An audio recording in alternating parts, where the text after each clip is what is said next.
시청자 여러분 안녕하십니까? 월요일 뉴스온 시작합니다. 제21대 대통령 선거가 하루 앞으로 다가왔습니다. 네, 각 당을 출입하는 국회 취재기자 연결해서 막판 선거운동 분위기 살펴보는 시간 가져보겠습니다. 이준엽, 박정현 기자 나와주시죠. 네, 국회에 마련된 YTN 특설 스튜디오입니다. 저는 더불어민주당을, 박정현 기자는 국민의힘을 각각 출입하고 있는데요. 선거를 하루 앞두고 저희가 몇 가지 키워드를 뽑아봤는데 이를 통해서 선거 분위기 한번 살펴보겠습니다. 첫 번째 키워드부터 들어볼까요? 네, 첫 번째 키워드 마지막 유세 이재명 새나구 대 김문수 팝팜입니다. 마지막으로 접어든 유세에서 양측이 밀고 있는 신조어라고 하는데요. 먼저 새나구부터 어떤 뜻입니까? 네, 이재명 후보가 자신이 직접 만든 말이라면서 서울 강북 유세에서 꺼내든 말인데요. 새나구, 새표가 나라를 구한다는 뜻입니다. 새표가 부족하다는 기존 구호에 더해서 이번 선거가 내란 세력의 귀환을 막는 나라를 구하는 선거라는 의미라고 이 후보는 설명했습니다. 직접 들어보시겠습니다. 국민에 대한 인권 박탈, 그리고 일상적인 비상계엄과 군정, 그리고 이 나라는 제3세계 후진국으로 전락하게 될 것입니다. 이 후보는 조금 전 정치 입문을 결심한 성남 주민교회에서 연 기자회견에서는 당선 시 할 일로 개혁보다 민생 회복이 우선순위가 높다고 꼽기도 했습니다. 또 1인 미디어 중 책임성이 있는 언론에 대해서는 대통령실 취재 기회를 줘야 한다며 자신이 너무 소통을 즐겨서 소통 문제는 우려하지 않아도 된다고 강조했는데요. 다만 윤석열 전 대통령이 도입했던 도어 스태핑 방식이 타당한지는 모르겠다며 정기적인 기자 간담회나 질의응답이 많을수록 좋다는 생각을 밝혔습니다. 이 후보는 마지막 유세지로는 12.3 비상계엄 당시 계엄 해제안과 윤석열 전 대통령 탄핵안을 의결한 국회의사당이 있는 서울 여의도를 골랐습니다. 자, 박 기자, 그럼 김문수 후보가 외치는 팝파미는 무슨 뜻입니까? 팝팜이 바로 파도 미담뿐이라며 캠프에서 김문수 후보에 붙여준 별명입니다. 여러 사법 리스크를 안고 있는 이재명 후보와 달리 김문수 후보의 청렴성, 도덕성을 부각하는 건데 김문수 오전 제주 유세에서도 온 가족이 재판을 받는 이런 후보가 대통령이 되면 나라가 어떻게 되겠느냐며 이 후보를 정조준했습니다. 직접 들어보겠습니다. 아내는 지금 현재 법인카드 때문에 또 유죄 판결받고 아들은 또 상습 도박에부터 그 욕설 인터넷상에 이렇게 하는데 온 범죄자 가족이 이런 사람이 대통령이 돼서 여러분 되겠습니까?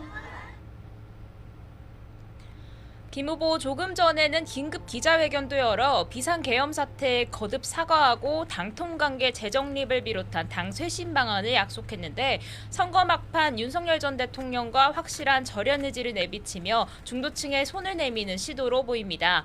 제주에서 선거운동 마지막 날 일정을 연 김문수 후보는 이제 경부선 라인을 따라 부산, 대구, 대전 등을 거쳐 마지막 유세 장소인 서울광장으로 옵니다.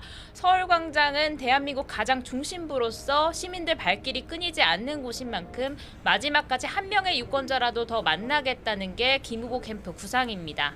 네, 다른 후보들 일정도 한번 짧게 짚어보죠. 개혁신당 이준석 후보는 마지막 유세를 어디서 하게 됩니까? 이준석 후보 오늘 마지막 유세 장소로 대구를 골랐습니다. 이 후보 지역구인 경기 화성 동탄이 푸냐라 유세 장소가 될 거란 관측이 많았는데 이준석 후보 캠프에서는 대구를 고른 이유를 두고 새로운 보수의 중심에 이준석 후보가 있다는 걸 강조하고 보수의 미래를 위해 이 후보의 힘을 모아달란 취지라고 설명했습니다.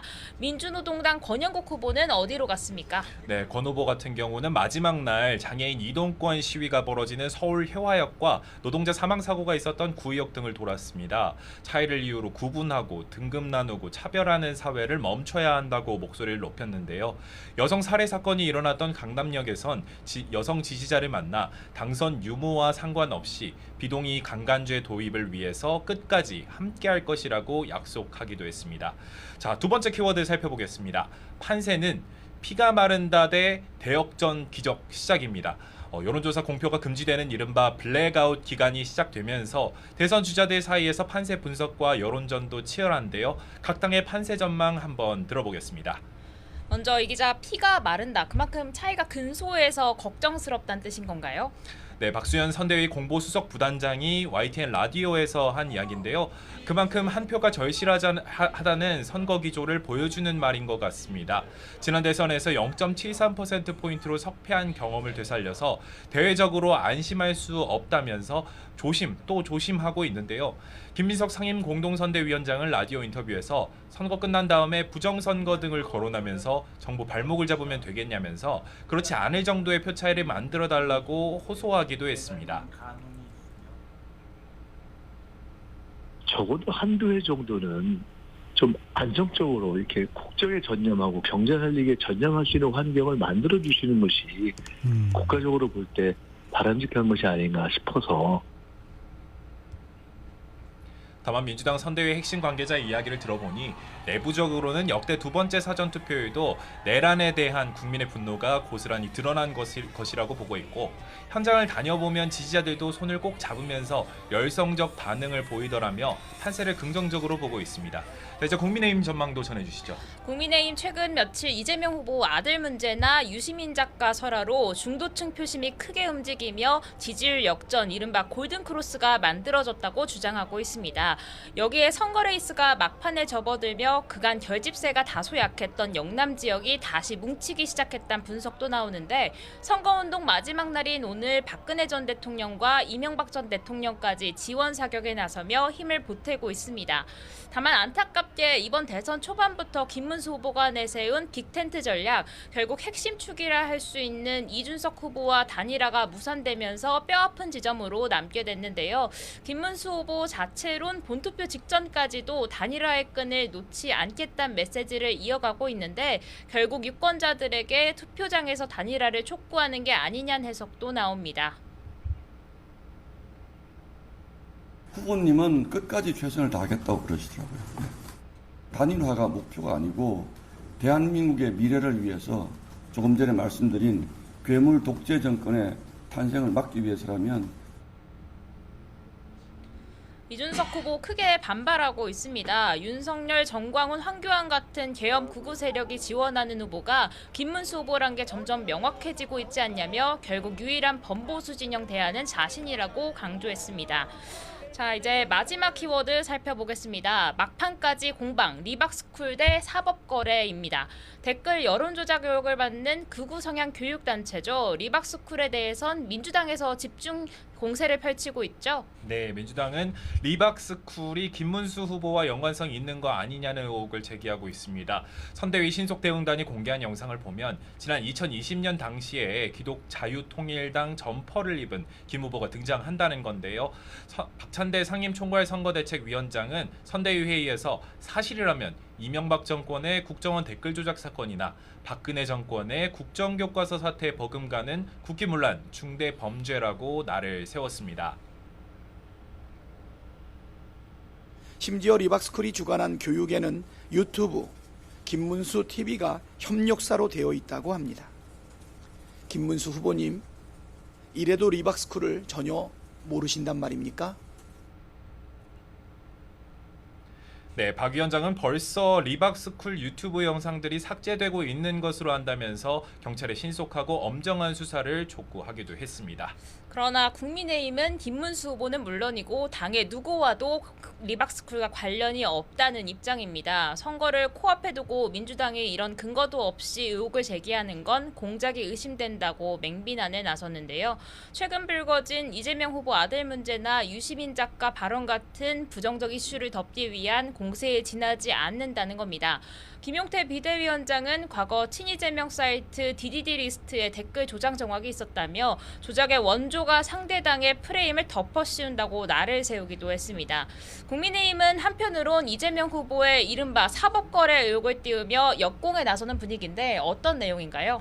네, 오늘 오전에 이재명 후보가 한 유튜브 방송에 출연해서 대법원의 공직선거법 파기환송 판결에 대해서 언급한 게 시발점이 됐습니다.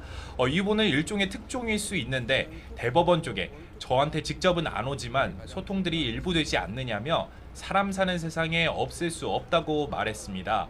이어 자신이 들은 바로는 빨리 정리해주자였다면서 빨리 깔끔하게 기각해주겠다고 원래는 했었고 뒤늦게 판결이 바뀐 것으로 안다는 취지로 덧붙였습니다. 국민의힘은 즉각 이재명 후보가 사실상 사법농단을 자백한 것이나 다름없다며 맹폭에 나섰습니다. 김문수 후보 SNS에 글을 올려서 대법원이 당장 입장을 밝혀야 한다며 사실이 아니라면 오늘 이재명 후보 발언은 중대한 허위사실 공표에 해당한다고 지적했습니다. 김영태 비상대책위원장도 조금 전 기자회견을 열어 이재명 후보가 대법원을 정치 하청기관 정도로 여기고 있다고 쏘아붙였습니다. 이 상황이 말해주는 건 분명합니다. 이재명이라는 정치인에게는 사법부는 판결기관이 아니라 그저 협조 가능한 정치 파트너라는 점입니다. 그러니까 이번 일은 법치 파괴이자 이재명의 괴물 독재를 알리는 서막이라고 주장했는데 거듭 투표로 심판해달라고 국민들에게 호소했습니다. 네, 민주당 선대위도 이에 대해서 즉각 반응을 내고 맞받았는데요. 소통한다고 말한 바는 없다 이렇게 강경 대응을 예고했고 이 후보도 기자들과 만난 자리에서 조작 왜곡은 옳지 않고 또 대한민국 정치의 가장 심각한 문제라고 날을 세웠습니다. 네, 저희가 준비한 소식은 여기까지입니다. 지금까지 국회 YTN 특설 스튜디오에서 전해드렸습니다. 네, 다음 소식 이어갑니다. 교육부가 보수 성향 단체인 리박스쿨 대표 손모 씨를 교육정책자문위원회에서 해촉했다고 밝혔습니다. 교육부 대변인은 정례 브리핑에서 이같이 밝히고 그동안 이 손 씨는 자문위원 활동을 두드러지게 하지 않았고 올해 초에 워크숍에 한 번 참석했다고 설명했습니다. 교육부는 또 리박스쿨이 서울교대와 업무 협약을 통해 늘봄 학교에 강사를 제공했다며 이 부분에 대한 전수조사를 벌이겠다고 강조했습니다. 댓글 조작 의혹 보수 성향 단체 리박스쿨이 서울 지역 10개 초등학교에 늘봄 프로그램을 공급한 것과 관련해 서울시 교육청도 단호한 조치를 취할 거라고 강조했습니다. 서울시 교육청은 오늘 이번 사안을 교육의 본질을 훼손한 사건으로 규정하고 이에 대해 강력한 유감을 표명한다며 이같이 밝혔습니다. 더불어민주당이 6월 임시국회를 오는 5일부터 열어달라는 소집 요구서를 국회의장실에 제출했습니다. 조승래 선대위 수석대변인은 기자들과 만나 국무총리 인사청문회 등 새 정부 출범에 따라 국회에서 지원해 줄 것이 있지 않겠느냐며 이같이 설명했습니다. 다만 본회의 개의 일정과 처리 법안은 아직 결정되지 않았고 논의하고 있다고 설명했습니다.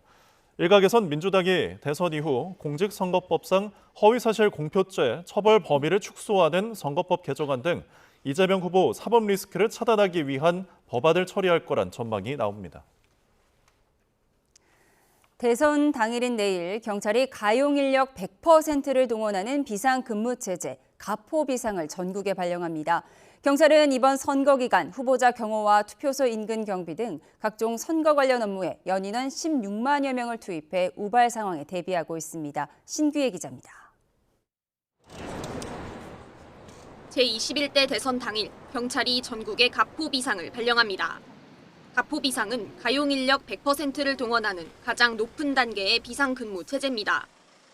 투표소 주변으로 경력이 거점 배치되거나 연계 순찰에 투입되고 개표소 외곽 경비와 투표함 회송 업무에도 경찰관들이 투입됩니다. 전국 14,000여 개 투표소 한 곳당 경찰관 2명씩 모두 2만 8천여 명이 배치되고 투표가 종료되면 3만 명에 달하는 경찰관들이 투표함 회송 업무를 수행합니다. 254곳에 이르는 개표소에는 경찰관 7천여 명이 배치되는데 경찰은 이와 별도로 개표소 주변에 거점 타격대를 운영할 계획입니다. 이를 포함해 선거기간 개시일부터 대선 당일까지 선거 관련 업무에 동원되는 경찰 연인원은 모두 16만 8천여 명입니다. 또 경찰은 지난 4월부터 전국 경찰관서의 선거사범 수사 상황실을, 지난달부터는 선거 경비 상황실을 24시간 운영하고 있습니다.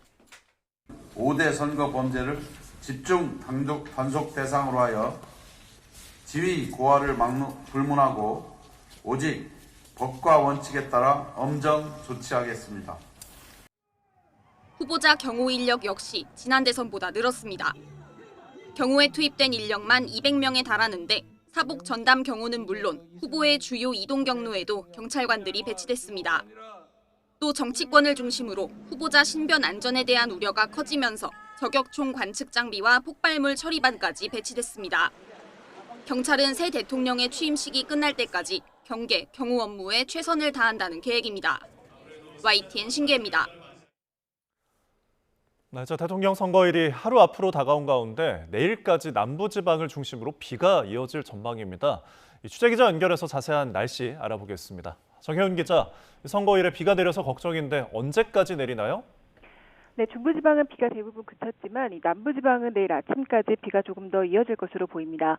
남부 내륙에는 5에서 30mm, 제주도에는 최고 60mm 정도의 비가 내리겠습니다. 내일 본 투표 시간이 오전 6시부터 오후 8시까지인데요. 선거일인 내일은 자정 이후 남부지방으로 비가 더 이어지다가 투표가 시작되는 오전 6시쯤에는 비구름이 더 남하해서 주로 전남과 영남지방에 영향을 주겠고 이후 점차 비가 잦아들겠습니다. 따라서 본 투표가 본격화하는 낮 동안에는 날씨로 인한 큰 지장이 없겠습니다. 다만 내일 낮 동안 북쪽으로 비구름이 지나면서 경기 북부와 강원 북부 일부 지역으로 산발적인 비가 내릴 수 있으니까요. 이 지역에서는 투표소 오가실 때 작은 우산만 챙겨주시면 되겠습니다. 지금까지 과학기상부에서 YTN 정혜윤입니다.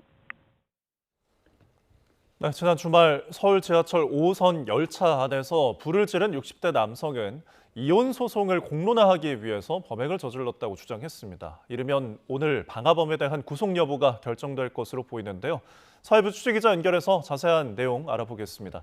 표정우 기자, 구속영장 심사가 어떻게 진행이 됐나요? 네, 서울 남부지방법원은 오늘 오전 10시 반부터 서울 지하철 5호선 열차에 불을 지른 혐의를 받는 60대 남성 A씨에 대한 구속영장 실질 심사를 15분가량 진행했습니다. 법원에 출석하면서 A씨는 이혼 소송을 공론화하기 위해 범행을 저질렀는지 묻는 취재진의 질문에 죄송하다면서 네라고 짧게 답했습니다. 미리 계획하고 불 지르신 겁니까? 대형 인명사고 날 뻔했는데 입장 없습니까? 어떤 부분 불만 있으셨습니까? 소송 결과 공론화하려고 범행하신 겁니다. 네. A씨는 지난달 31일 오전 달리는 전차 안에서 인화성 액체를 뿌린 뒤 옷가지에 불을 붙여 사람을 다치게 한 혐의를 받고 있습니다. 목격자들은 A씨가 인화물질이 든 유리병을 들고 열차에 탔고 곧바로 옷가지와 쓰레기 더미 등에 불을 질렀다고 취재진에 설명했는데요. A씨는 범행을 저지르고 들것에 실린 채 현장을 빠져나왔는데 경찰이 손에 묻은 그을음을 수상히 여기고 추궁하자 범행을 시인했습니다. 경찰 조사에서 A씨는 아내와의 이혼 소송 결과에 불만이 있다는 등 가정사를 범행 동기로 언급한 것으로 파악됐습니다. A씨에 대한 구속 여부는 이르면 오늘 결정될 것으로 보이는데요. 경찰은 A씨에 대한 신병을 확보한 뒤 구체적인 범행 동기와 사전 계획 여부 등을 집중적으로 살펴볼 방침입니다. 네, 방화로 인해서 피해도 좀 클 것 같은데 교통공사 측이 손해배상 청구를 검토하고 있다고요? 네, 불이 난 지하철을 운행하고 관리하는 서울교통공사 측은 방화범을 상대로 손해배상을 청구할지 검토하고 있습니다. 화재가 일어난 지난 토요일 오전 8시 반쯤 여의나루역에서 마포역을 달리던 열차에는 승객 400여 명이 타고 있었습니다. 이 사고로 승객 23명이 연기흡입과 찰과상 등 경상을 입어 병원으로 옮겨졌고 현장에서는 120여 명이 응급처치를 받아야 했습니다.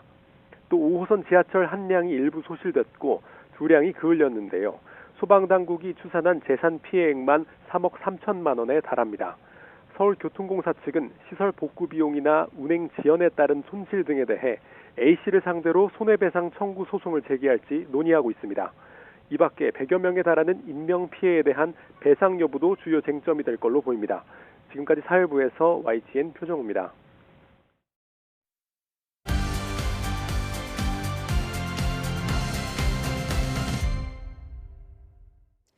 정치의 겉과 속을 들여다보는 정치운 시작합니다. 21대 대통령 선거가 어느덧 하루 앞으로 다가왔습니다. 본투표 시작까지는 이제 14시간이 채 남지 않았는데요.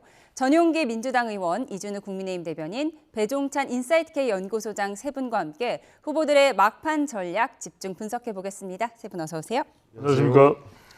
네, 이제 남은 시간은 단 하루입니다. 후보들 모두 막판 득표 전에 사활을 걸었는데요. 각각의 전략은 달랐습니다. 직접 듣고 오시죠.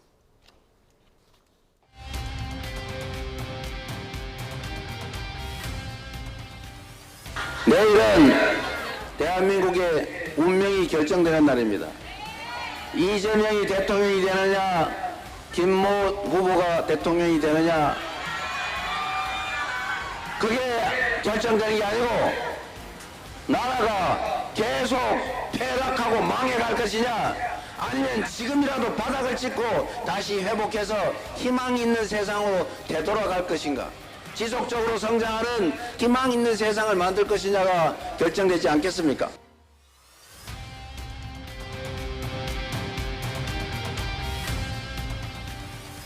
여러분 투표 꼭 해주시죠. 여러분이 주인인 거 맞죠? 쟤는 무슨이죠? 저는 주인이 아니고 여러분이 주인이고, 여러분이 안 뽑아주면 저는 내일 모레부터 베푸죠. 여러분이 뽑아주면 제가 대통령이죠. 저는 여러분들의 일을 심부름하는 심부름꾼 무슨이죠? 여러분 김문수 꼭 대통령 당선시킬 수 있습니까? 하면 된다, 할 수 있다 해보자고요.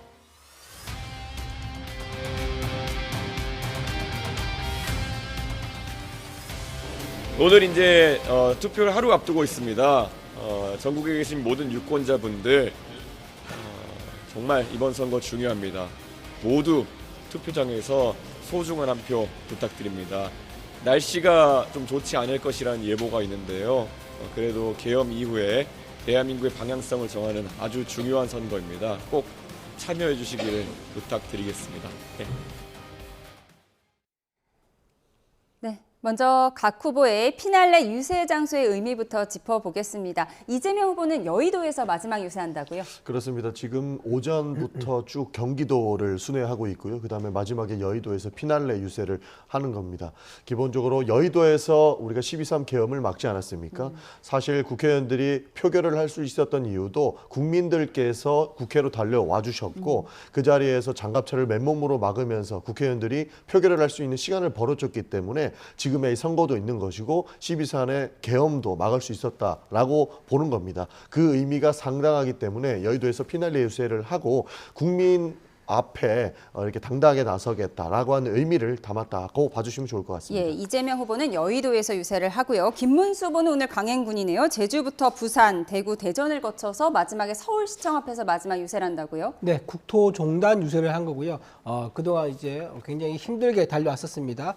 마지막 유세를 전국을 다 하루만에 다 커버하는 강행군을 했고요. 강행군을 할 예정이고요. 오늘 서울시청에서 하고 나서 그게 끝이 아닙니다. 서울시청에서 피날레 유세를 하고 나서 또다시 홍대 앞에 가서 청년들과 함께 만나는 자정까지 끝까지 최선을 다하는 모습을 보여줄 예정이고요. 지금 사전 투표율이 지난번보다 낮았기 때문에 아직 투표를 누구한테 할지 정하지 못한 그런 유권자들의 표심을 잡기 위해서 전국을 강행군하고 있다 이렇게 말씀드립니다. 예, 그런데 이준석 후보는 보수의 심장 대구를 찾았습니다. 본인이 보수의 적장자다 뭐 이런 걸 강조하고 싶은 걸까요? 그렇죠. 특히 이제 이준석 후보의 경우에는 대구를 가는 이유가 이번 대선이 이준석 대 김문수가 아니라 이재명 대 김문수가 아니라 이재명 대 이준석이다. 이걸 이제 강조하면서 이제 TK 표심을 한번 또 자극하는 그런 이제 효과를 좀 시도하는 것이겠죠. 특히 이제 이번 대선에서 얼마나 이제 표를 얻을지는 모르겠습니다. 이준석 후보로서는 또 이게 이제 미래의 시작일 수도 있거든요. 본인의 정치 여정에 그런 점에서 마지막 지역을 TK로 선정했다는 건 상당히 또 정치적으로도 의미심장해 보입니다. 예, 소장님이 여론 분석 전문가신데 내일 자정쯤이면 이제 윤곽이 드러날 텐데 최종 투표율은 어느 정도라고 생각하세요? 그렇습니다. 이제 YTN 보시면은 내일 이제 대체로 개표 과정도 상세하게 보실 수가 있는데 대체로 이제 전체 투표율, 최종 투표율을 예측하는 데 있어서 하나의 리트머스 기준이 되는 것은 사전 투표율입니다. 사전 투표율이 34.74%, 지난 대선의 36.93%보다는 좀 낮아요. 그렇다면 그걸 연동해 볼 때는 정치에 대한 투표에 대한 이 의혹이 지난 대선보다 조금 약한 건가? 이 TK 지역이 사전 투표율이 물론 본 투표율이 남아 있긴 합니다만 사전 투표율이 낮았던 걸 본다면 그런 점에서는 대체로 최종 투표율이 70에서 한 75% 사이가 되지 않겠냐 이렇게 볼 수도 있는데 마지막 남아 있는 것은 이제 보수가 상당히 좀 이 유권자들을 동조하고 있기 때문에 사전 투표를 놓고 봤을 때는 70에서 최종 투표율이 한 75% 사이인데 이보다 더 높을 가능성도 열려내 있을 것으로 보입니다. 예, 최종 투표율이 관심인데 사실 이번 선거 기간 동안에 정책 대결은 찾아보기가 힘들고 네거티브 공방만 심했다 이런 평가도 나오는 가운데 한 보수단체가 김문수 국민의힘 후보에게 유리하도록 여론 조작을 했다는 의혹과 관련해서도 공방이 가열되고 있습니다. 이번 의혹이 조기 대선 막판 변수가 될지 관심인데요. 영상으로 정리해봤습니다. 네, 그래픽 보여주시죠. 네, 민주당은 최근 한 매체가 보도한 극우 시민단체 여론조작 의혹의 배후로 국민의힘을 지목했습니다. 과거 국정원 댓글 조작 사건을 거론하면서 댓글 조작의 DNA를 가진 게 국민의힘이라고 주장했습니다. 들어보시죠. 저처럼 대선을 많이 치러본 사람, 또 이런 사건을 많이 접해본 사람들은 딱 걸렸다고 생각합니다. 그래서 아니 후보 개인이 알았냐 멀었냐 문제까지는 이제 증명하기 어렵습니다만은 캠프 혹은 김문수 캠프 쪽하고 관련이 없을 수가 없죠. 네. 박근혜 대통령 선거 때부터 항상 그 국민의힘 쪽이 바로 이런 버릇들이 있어요. 소위 불법 댓글 조작 사건. 옛날 아시지 않습니까? 안기부 국정원 댓글 조작 사건부터 해서 이 여러 가지 이 행태들이 있는데 또 이 버릇이 나왔다. 저희는 그렇게 보고 있고. 네, 반면 국민의힘은 민주당이 특정 언론사의 기사만을 앞세워 공작에 나섰다고 반박했습니다. 특히 해당 매체가 지난 대선 당시 선거를 사흘 앞두고 김만배 신앙립의 가짜 인터뷰를 시도했었다는 점을 강조하면서 댓글 조작의 원조는 민주당이라고 반박했습니다. 들어보시죠. 댓글 조작의 원조는 민주당이죠. 드루킹한 당이 어디입니까? 그리고 지금 어제 개혁신당이 밝혔더라고요. 이재명 후보의 그 DDD 리스트. 아니 이재명 정당은 뭐 대놓고 댓글 조작하는 당 아닙니까? 손가락 혁명군, 뭐 대국민 소통단, 뭐 공식적인 온라인 대응 조직이 어마무지하더라고요. 이 온라인 여론 조작을 뭐 민주당 따라갈 수 있습니까? 드루킹 원조 정당이 제가 보니까 이거 막 들고 나온 이유가 다 지금 여론조사 추이가 김문수 후보가 올라가고 있다. 그리고 이제 국민들이 상식적으로 자꾸 생각을 해보시는 거죠. 네, 이른바 리박스쿨 논란. 국민의힘이 딱 걸렸다. 아니다. 민주당이 댓글 조작의 원조다. 서로를 저격하고 있습니다. 민주당에서는 이재명 후보가 나서서 국민의힘과 확실한 연관성이 있다 이렇게 주장하고 있는데 사이버 내란이라고 주장하고 있어요. 실제로 여론을 조작할 수 있는 방법이 동원됐다면 사이버 내란으로 볼 수 있는 것이죠.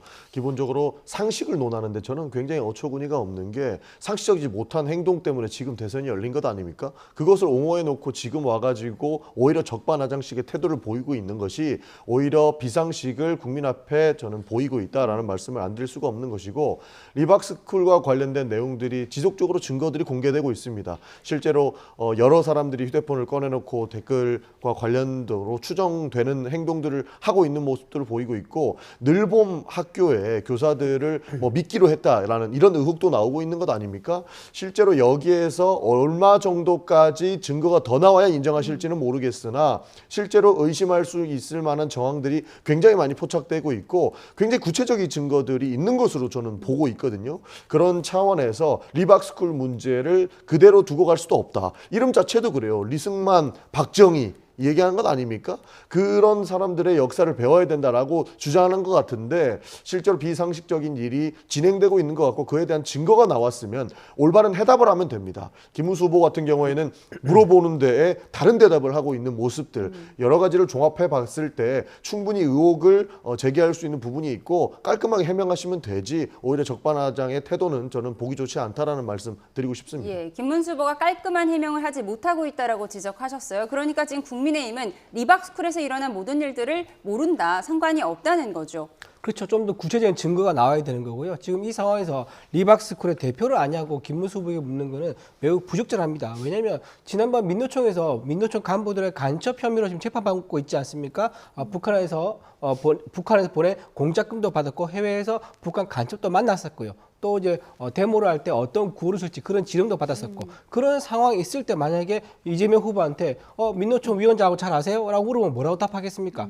의도가 뻔한 거지요. 뭔가 간첩 사건과 민노초 위원장과 이재명과 엮으려고 하는 그런 질문 의도가 있는 거 아니겠습니까? 이것도 마찬가지죠. 리박스쿨과 어떤 관련돼 있다 그러면 좀 더 정확하고 명확한 근거가 있어야 되지. 이렇게 이런 어떤 몰이한 식으로 해가지고 관계를 묻고 답을 안 했다라고 하면서 몰아가는 것이 굉장히 잘못됐다고 생각하고요. 지금 민주당에서 지난번에 이번 이 사건 최초로 보도한 매체가 지난번에 아까 말씀드린 대로 김만배 신학년 허위 사실 보도를 했던 것 아닙니까? 거기도 똑같은 패턴이에요. 거기도 3일 전에 딱 그 의혹을 터뜨렸었거든요. 근데 지금도 딱 3일 전 의혹을 터뜨립니다. 이게 딱 3일 전에 의미가 있는 게 3일이면요. 이걸 해명하거나 반박하거나 시간 대단히 부족하죠. 이렇게 시간이 해명하거나 반박할 시간을 벌지 않기 위해서 일부러 이렇게 대선 딱 선거하기 며칠 앞두고 의도적으로 공작한 거 아니겠는가? 저는 굉장히 의심스럽습니다. 해명할 시간이 없는 틈을 노렸다라고 하셨는데 당 밖에서는 어떻게 보이세요?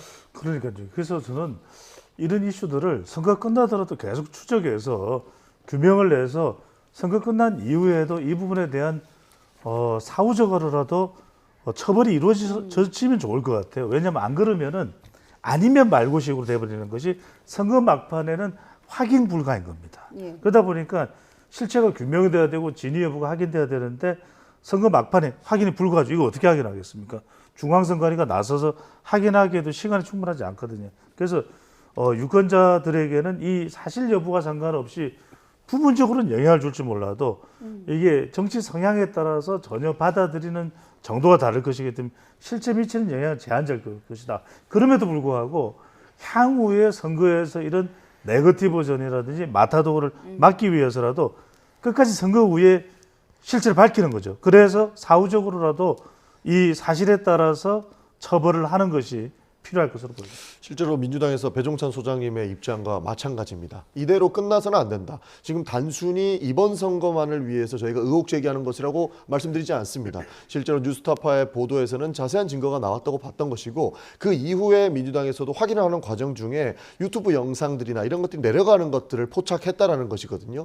그래서 단순히 이번 선거의 문제점을 지적하기 위해서 가지고 나왔다기보다는 추후에 이런 일들이 조직적으로 일어난 것은 민주주의를 훼손시킬 수 있는 여부가 있기 때문에 확실하게 밝혀야 된다. 이 사실 여부는 지금까지 나온 것들은 모두 의혹이라고 볼 수 있기 때문에 사실 여부를 정확하게 파악해서 책임을 물을 수 있는 단계까지 가야 된다. 그렇게 추진하기 위한 당내 기구를 만들겠다라고 하는 것이 저희의 입장입니다. 수사는 시작됐고 대선 후에도 이어질 것이다라고 하셨고요. 여론 조작에 대해서는 수사하는 것 저도 찬성합니다. 한다면 한쪽만 해서는 안 되겠죠. DDD 리스트라고 있습니다. 여기에서 회원가입을 하려면요. 재명인의 마을에서 회원가입을 확인을 받거나 또는 딴지일보에서 회원가입을 확인을 받아야지만 들어서 활동을 할 수 있습니다. 거기서 올라온 기사 링크가 5개 분류되는데 거기서 열세라든가 납품이라고 딱 지정을 하면 이제 화력 지원해가지고 여론을 바꾸는 그런 공작을 했던 게 지금 밝혀졌지 않습니까? 이것도 같이 수사를 한다 그러면 저는 수용 의사가 있다고 생각합니다. DDD 리스트 개혁신당에서 제기한 어떤 사이트를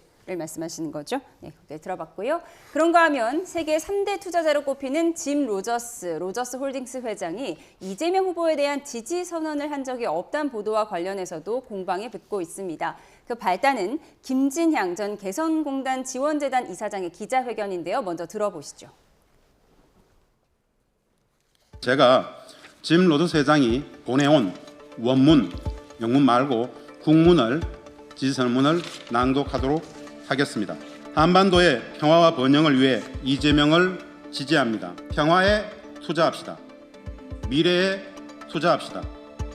대한민국에 투자합시다. 그래서 지금은 이재명입니다. 그런데 짐 로저스 회장이 일부 매체와 이를 부인하는 인터뷰를 했는데요. 이에 대한 각당 반응까지 들어보시죠. 일단 저희들은 그 김진양 씨라고 그 지지선언을 조직했던 측에서는 짐 로저스의 생각은 저희들이 확인했다 이렇게 해명을 하고 있는 상황으로 저는 알고 있고요. 근데 어저께는 언론에 보내서 지지선을 한 거 아니다 뭐 이렇게 얘기했다고 그래가지고. 그러니까 그 부분에 대해서 그걸 준비했던 김진양 씨를 비롯한 그 이 관계자들이 그 경우에 대해서 짐 로저스 측과 소통을 하고 있는 것으로 알고 있습니다.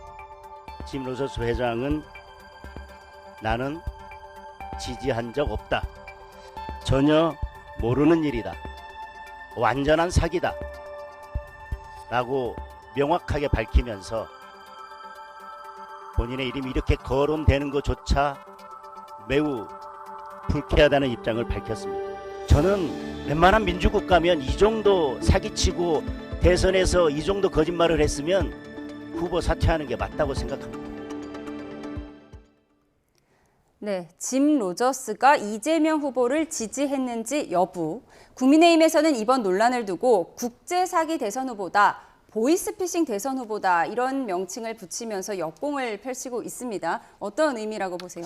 저는요, 이재명 후보가 검사 사칭한 것에 이어서 총각 사칭, 그리고 이제는 지지 사칭까지 한다. 지지 사칭 지난번에도 있었었지요. 안동 유림이라고 사칭한 어떤 그 단체들이 지지선을 한 적이 있는데 이게 불과 며칠 뒤에 다른 60여 명의 안동 유림에서 그건 가짜다라고 하면서 우리는 누굴 지지하지 않는다라고 한번 또 지지가 좀 철회된 적이 있습니다. 지지가 그때 가짜였다는 거죠. 이런 식으로 국내에서조차도 이렇게 지지를 사칭하는 일이 있었는데 이제 국제적으로 하는 거 이제 국제적 망신이다 생각이 들고요.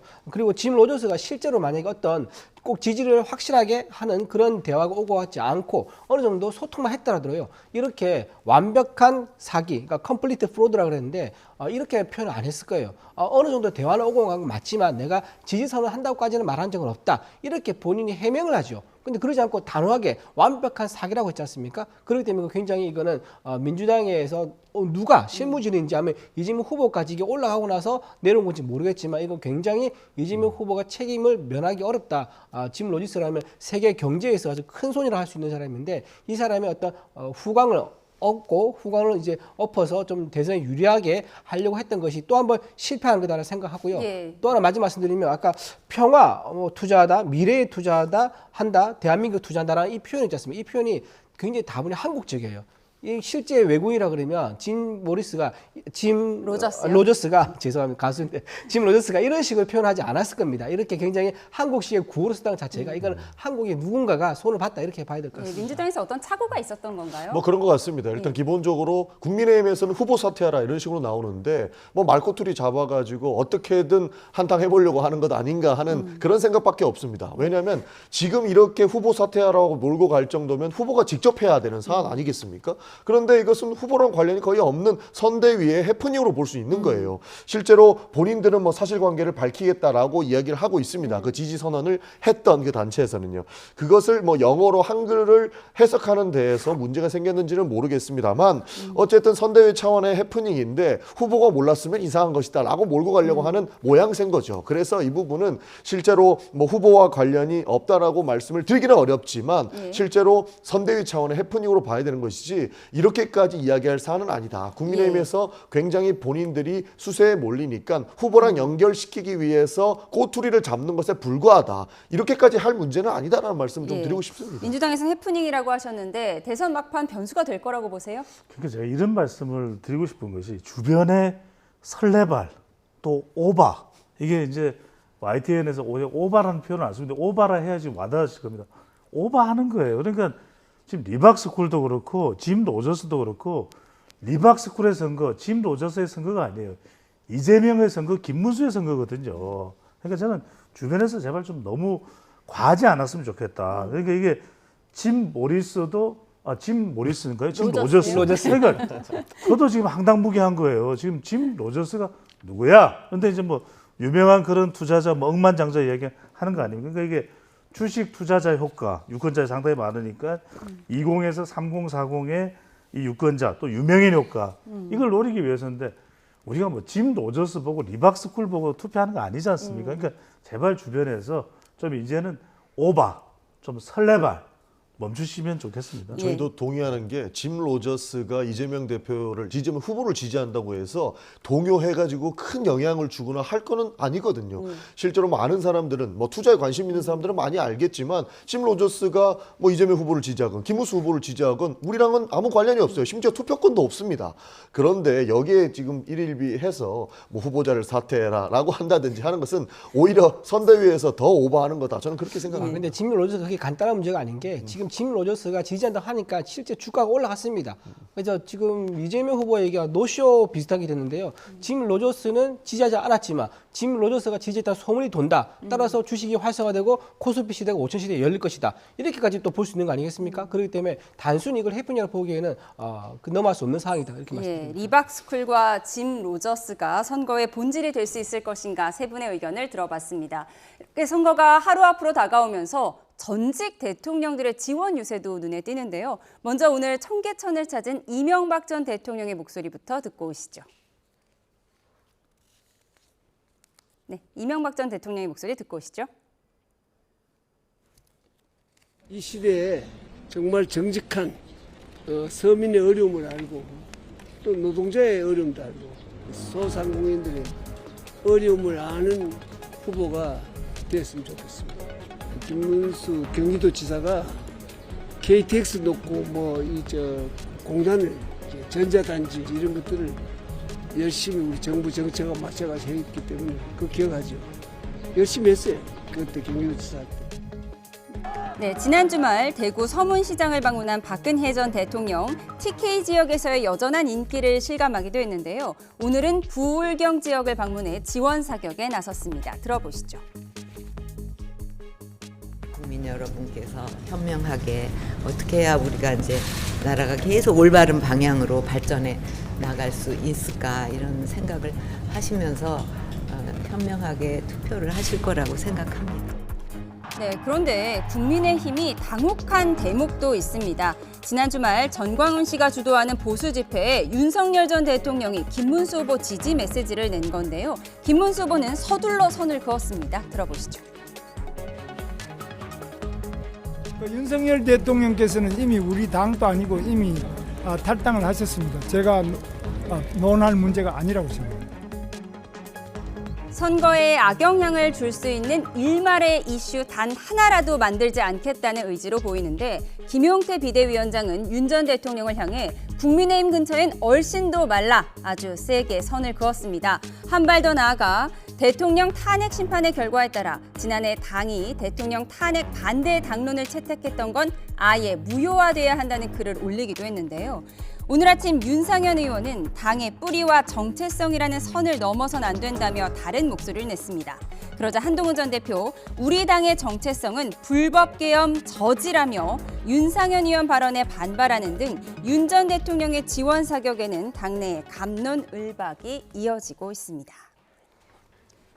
네, 우선 이명박 전 대통령은 청계천에서 투표를 독려했고요. 박근혜 전 대통령은 PK로 갔습니다. 아무래도 두 전직 대통령이 상징적인 장소를 찾은 거죠? 네, 그렇습니다.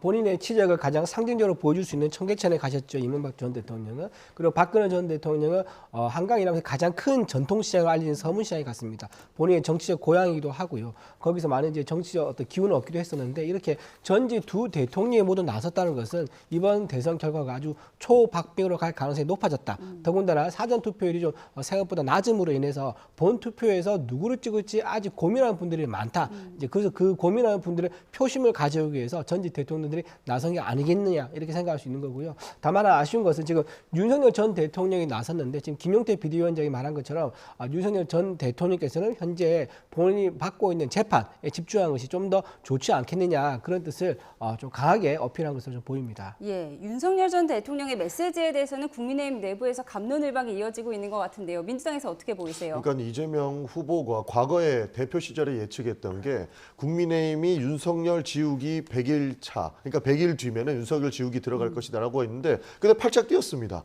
본인들은 윤석열 지우기를 하지 않을 것이다, 배신하지 않을 거라고 했는데 지금 딱 그렇지 않습니까? 이미 윤석열 전 대통령이 나오자마자 이 사람은 우리랑 관련 없는 사람이다라고 선긋게 하고 있어요.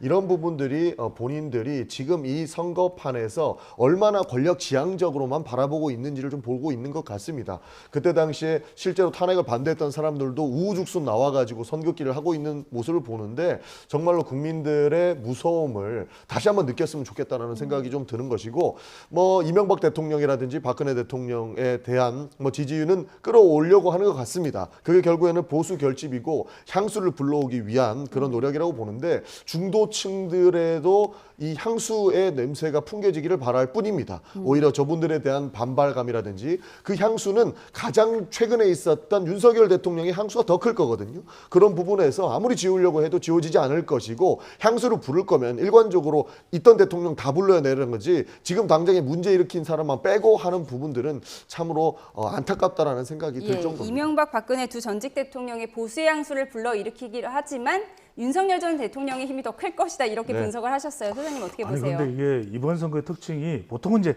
새로운 사람들을 영입하거든요. 이런 사람들이 MZ 세대로부터 주목을 많이 받는 사람이야. 여성들 대표하는 사람이야. 이런데 이번 선거는 김문수 후보의 경우에는 다급해진 거죠. 구관이 명간 전략이죠. 두 전직 대통령 친윤도 친한도 아니고 친이 친박 전략이죠. 이게 이제 완전히 이번 선거의 새로운 전략인데 그러니까 이제 TK 출신의 두 전직 대통령이 투입이 되는 겁니다. 수도권에 MB, 그다음에 영남에는 박근혜. 그러니까 박근혜 전 대통령은 지금 서문시장 불경까지 돌아요. 선거운동을 지금 박근혜 전 대통령이 해주고 있는 겁니다. 예. 그러다 보니까 그것도 지금 본 투표를 앞두고요. 그러니까 지금 원래는 이게 신간이 명간이 돼야 되거든요. 구간이 아니라. 신간이 누구였습니까? 경선에서 같이 뛰었던 사람들. 근데 이 경선 주자들은 지금 도움이 별 크게 안 되고 있는 상황이고 심지어는 관계를 맺었던 윤석열 전 대통령은 이제 부담이 돼버렸거든요. 예. 참 이번 선거의 특징 중에 하나가 갈 길이 급한 김문수 후보에게 구간이 명간 전략이 되고 있는 것이죠. 네, 전직 대통령의 출격에 대해서 짚어보고 있는데 김문수 국민의힘 대선 후보는 유세장에서 고 노무현 전 대통령을 떠올리게 했습니다. 유시민 전 작가의 설란영 여사 폄하 발언을 비판하는 과정에서 나온 건데요. 노무현 전 대통령의 연설 내용과 이어서 들어보시죠. 서로 사랑하면서 잘 살고 있습니다. 뭐가 잘못됐습니까? 이런 아내는 제가 버려야 합니까? 제가 선거운동하는데 그러면 제 아내 보고 당신은 고등학교밖에 안 나왔으니까 제 아내를 갈아치워야 됩니까, 여러분? 네, 유세 퍼포먼스는 티셔츠로도 이어졌는데요. 가족 리스크가 불거진 이재명 후보와 달리 가족 사랑을 뽐내고 방탄조끼를 비판하는 문구를 새긴 겁니다. 그런데 이재명 후보도 오늘 가족 얘기를 꺼냈습니다. 가족에게 너무 미안하다는 말을 남겼는데요. 들어보시죠. 정말 고통스러운 거예요. 제 아내나 가족들한테 너무 미안하죠.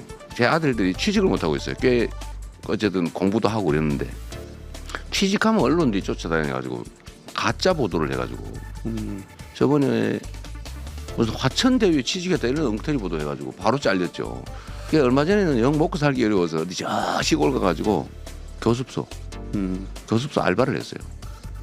거기를 쫓아가가지고 불법 취업을 했다고. 그래 그 기사를 쓰는 바람에 또 잘렸어요. 원래 동네 좀 나쁜 얘기로 건달, 양 뭐라고 하잖아요. 거기도 원래 가족은 건들지 않는다.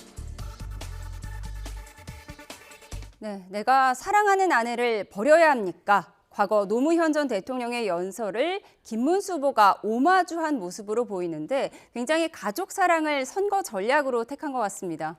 네, 김문수 후보가 가진 장점 중에서 가족에 대한 어떤 깨끗한 청렴함 이런 게 이재명 후보 굉장히 대비가 되죠. 이재명 후보는 배우자가 현재 1억 넘는 공금 횡령으로 수사를 받고 있는 상황이고요. 아들 또한 상습 도박으로 2억 3천만 원의 도박 자금이 어디서 나왔느냐 이거에 대한 의혹이 지금 제기되고 있는 상황입니다. 그리고 성폭력 언어로 인해 가지고 500만 벌금도 받았었고요. 이제 그런 가족과 굉장히 비교가 되죠.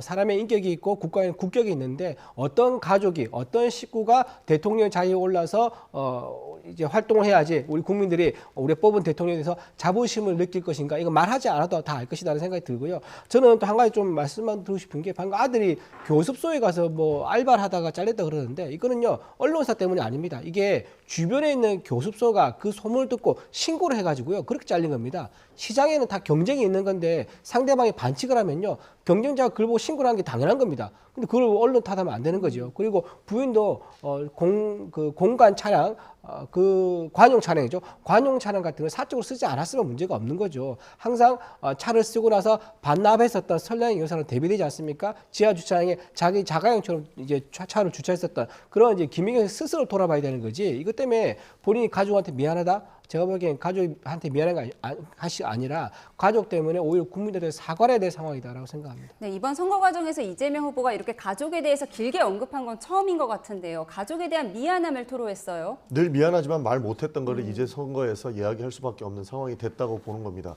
사실 뭐 이렇게 가족 공격 많이 하시지만 정치인은 사실 가족한테 미안해야 하는 존재도 맞습니다. 실제로 정치인의 가족들이 피해를 받는 모습을 많이 봤었죠. 뭐 예를 들어서 뭐 이재명 후보의 아들 얘기해주면서 뭐 이재명 후보 배우자 이야기해 주시는데 윤석열 전 대통령처럼 정치 검찰 만나면 그렇게 도륙당하는 거라고 저희는 느낍니다. 기본적으로 뭐 김문수 후보는 얼마나 깨끗한지는 잘 모르겠습니다만 조국 대표의 일가족들도 보십시오. 과거에 뭐 취업을 어떻게 했고 과거에 학교는 어떻게 했고 이런 것까지 다 털어가지고 문제 삼고 그 사람들을 실제로 기소 이뤄냈고 재판까지 받고 있게 하는 것 아니겠습니까? 이렇게 정치적으로 한 가족을 도륙하는 행태는 반성을 해야 되는 것이지 그 사람들의 문제가 있다고 계속 지적해서는 우리 정치가 발전하지 않는다고 저는 생각을 합니다. 그런 차원에서 지금까지 말하지 못했던 그 과거에 대해서 실제로 이재명 후보 아들 같은 경우에는 굉장히 힘들 겁니다. 아버지가 이재명이기 때문에 본인이 하고자 하는 것도 다 언론에 공개되고 악의적으로 쓰시는 분들도 있으시기 때문에 피해를 봤다고 평가하는 것이거든요. 그런 차원에서 지금 이 상황을 빌어서 미안하다라고 이야기를 하는 것이고 실제로 본인도 그 생각을 가지고 있는 것으로 아는 겁니다. 어쨌든 이런 선거 막판에 가족을 향한 메시지, 가족을 이용한 메시지, 어떤 감성에 호소하는 것 아니겠습니까? 그렇습니다. 지난 대선을 이제 아내 선거라고 그랬거든요. 이번 대선은 가족 선거입니다. 그만큼 이제 가족과 관련된 부분이 선거에 미치는 영향이 적지 않습니다. 그러니까 김문수 후보는 지금 좀 판세상으로 쫓아가야 되잖아요. 그러다 보니까 이 이야기를 유시민 작가의 이야기를 더 부각시켜서 선거에 이제 이 이슈로 전면에 부각하는 겁니다. 그래서 여성 블루칼라 주부층을 이제 공략하겠다는 이른바 이런 걸 이제 블랙스완 이벤트라고 해서 돌발 변수로 이제 작동시키는 선거 전략인데 그걸 누구 이제 캠프 쪽에서 누군가 알고 있는 것이고 노무현 대통령을 부각하는 건 민주당 지지층들을 한번 흔들어 보겠다. 예. 화이트 칼라 워낙 안 움직이니까 그런 것이고 이제 이재명 후보의 경우에는 가족을 또 이야기하면서 얼마나 힘드냐 이렇게 정치인들의 가족이 그게 또 사실이거든요. 연민 이른바 앞서고 있는 후보자가 언더독 이펙트 약간 연민 전략을 구사하면서 좀 어려운 그러니까 지지하고 있는 화이트 칼라나 40대나 50대 그리고 이들을 이제 지지층을 이탈하는 것을 좀 최소화하겠다. 그 발언의 의미가 담겨 있다고 봐야 되겠죠. 예, 가족을 향한 메시지를 분석을 해봤는데요. 네, 잠시만요. 지금 김문수 후보의 유세 현장이 생방송으로 들어와서요. 먼저 듣고 오겠습니다. 국민 여러분들께 드리는 호소문을 먼저 낭독하고 그다음 말씀을 드리겠습니다. 존경하는 국민 여러분, 내일이면 대한민국의 운명을 결정하는 투표일입니다.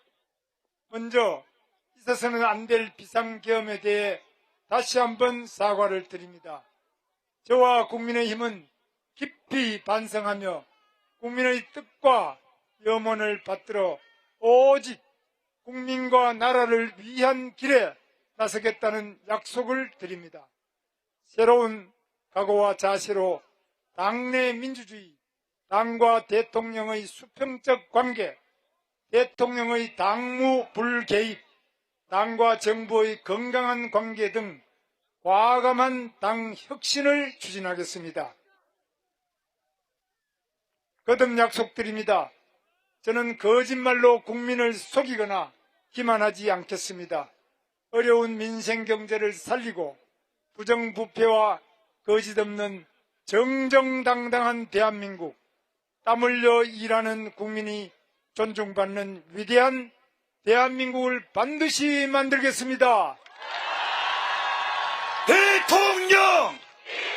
예, 제가 이 반성과 다짐의 큰 절을 올리겠는데 시민 여러분 받아주시죠?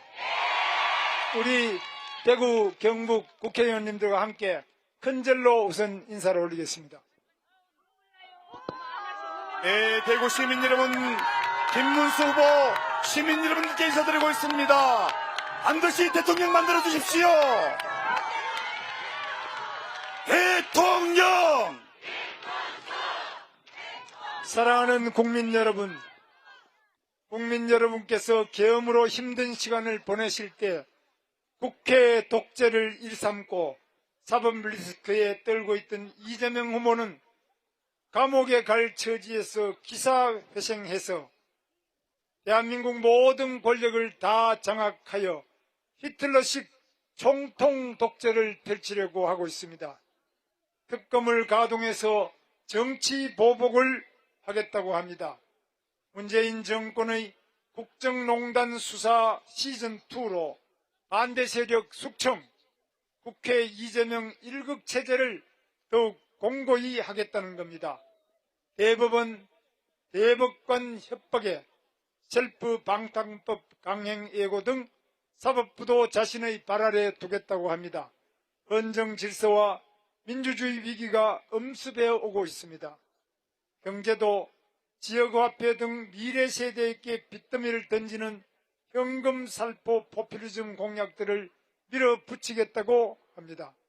변하지 않는 반기업, 반시장, 친노동조합 정책은 더욱 거세져서 경제는 뒷걸음질 치고 있습니다.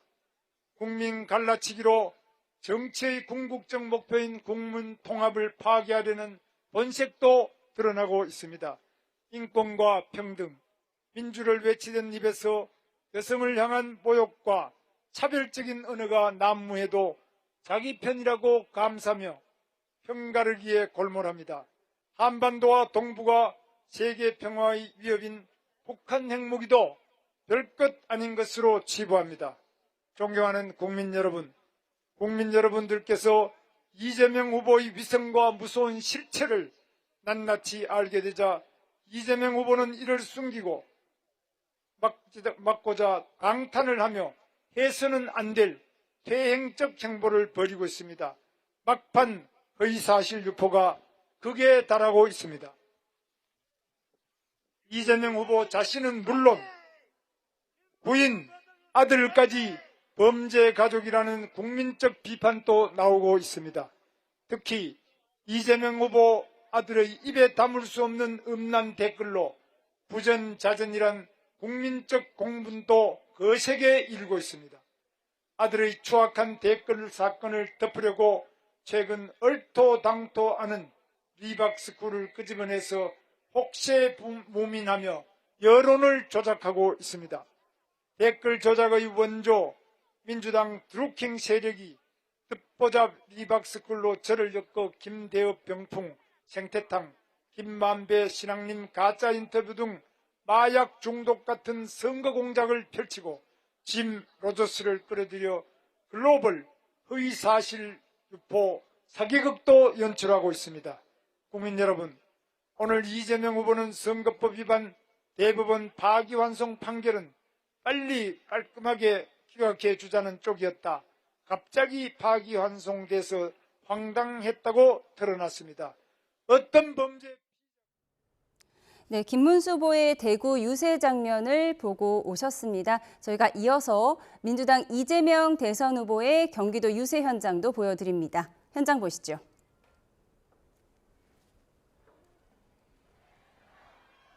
광명 시민 여러분, 반갑습니다. 이재명입니다.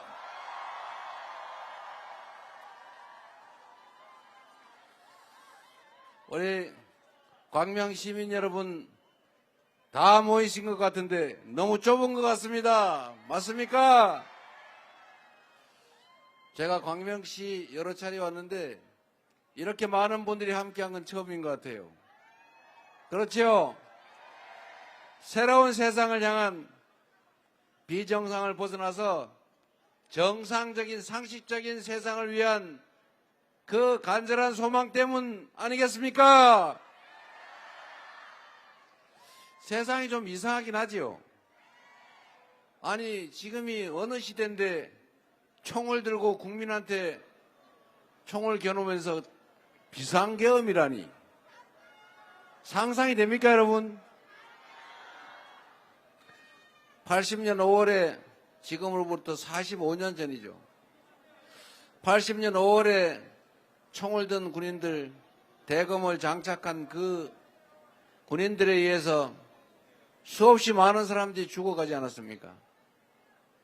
다치고 고문받고 또 그 장면을 보고 충격받고 저 같은 사람들은 그 장면을 사진 영상으로 보고 인생을 바꿨습니다.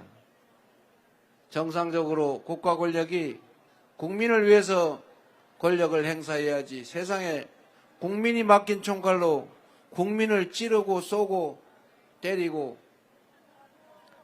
그래서 결국 국가 권력을 장악해서 그렇게 영화 누리고 돈 벌고 남들 괴롭히고 권력 행사하니까 행복했더냐 이렇게 꼭 묻고 싶었습니다. 여러분.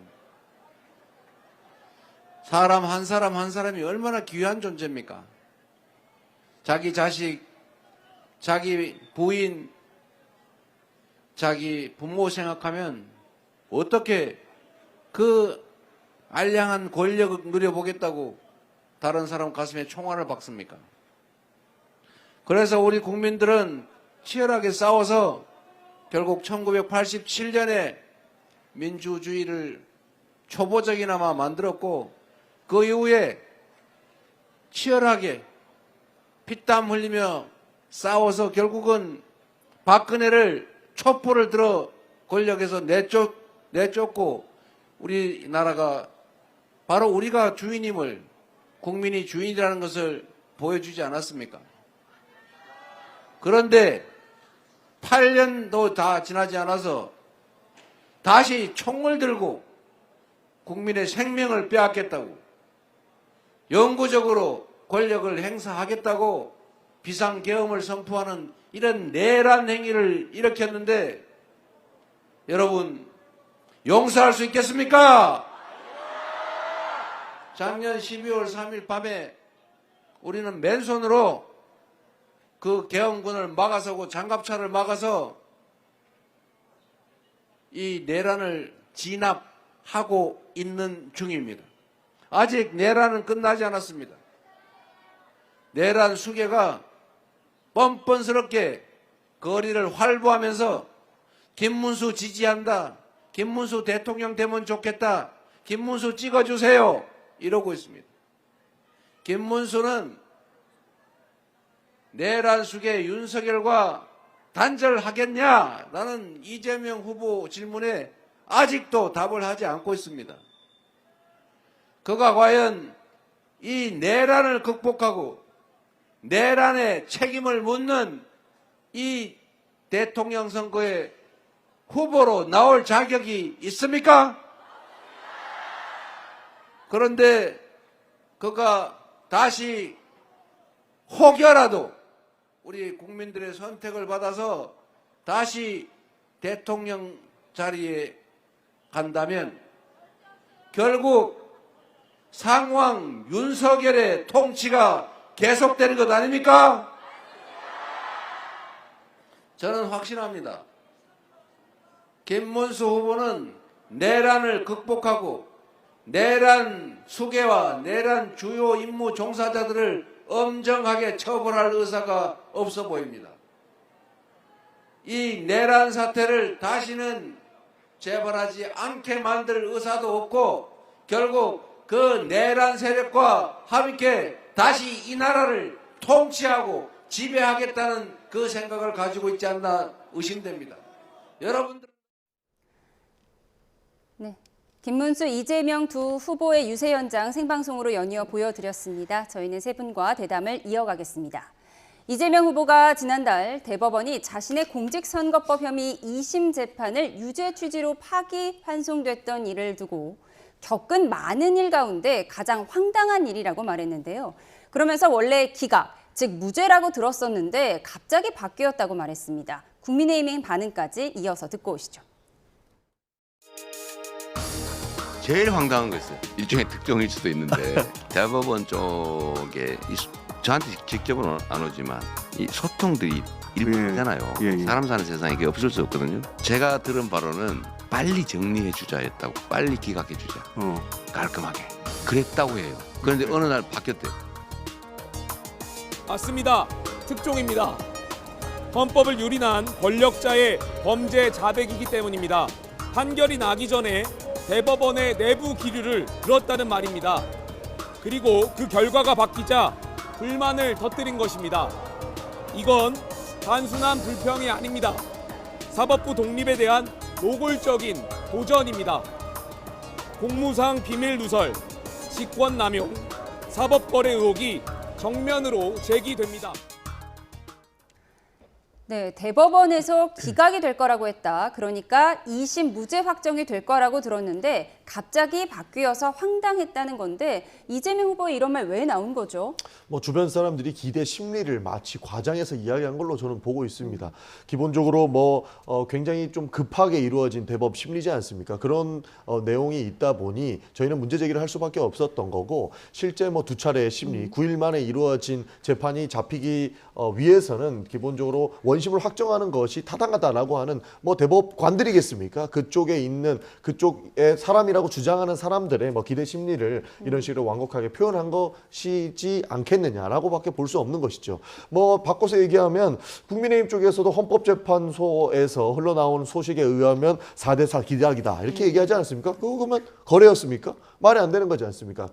많은 사람들이 본인의 생각을 마치 사실인 양 이렇게 이야기해 주는 경우가 많은데 그거에 지나지 않는다. 오히려 저런 것이 재판거래다, 사법거래다라고 이야기할 거였으면 헌법재판소에서 나왔던 그 말도 안 되는 이야기들도 거래였다라는 거 자백하는 꼴이 되는 것 아니겠습니까? 그래서 저는 큰 의미 없다라고 보고 있습니다. 그냥 주변 사람들이 민주당이 원하는 말을 전해준 것이다. 그렇습니다. 그래서 크게 해석할 필요가 없다라고 하셨는데 지금 국민의힘에서는 범죄를 자백한 것이냐, 대법원과 내통한 것이냐 이렇게 반박하고 있어요. 그렇죠. 내통을 자백했다고 봐야겠죠. 지금 대선 후보인 사람이 본인 사건에 대해서 결과를 이미 알고 있었다고 얘기를 이미 본인이 스스로 했지 않습니까? 근데 그 내용을 어떻게 알게 된 거죠? 사람 사는 세상에 소통이 있다라고 말했는데요. 그렇게 얼렁뚱땅 넘어갈 일이 아닙니다. 사람 사는 세상에 소통이 있다 하는 그 명목을 해가지고 그러면 기밀 유출도 사람 사는 세상에 있는 거고 그러면 뒷거래도 사람 사는 세상에 있는 거고 이런 식으로 다 확대할 수 있습니까? 그러지 않죠. 사람 사는 세상이라 하더라도 헌법 103조에 의해서 법관은 헌법과 법률에 의해서 그 양심에 따라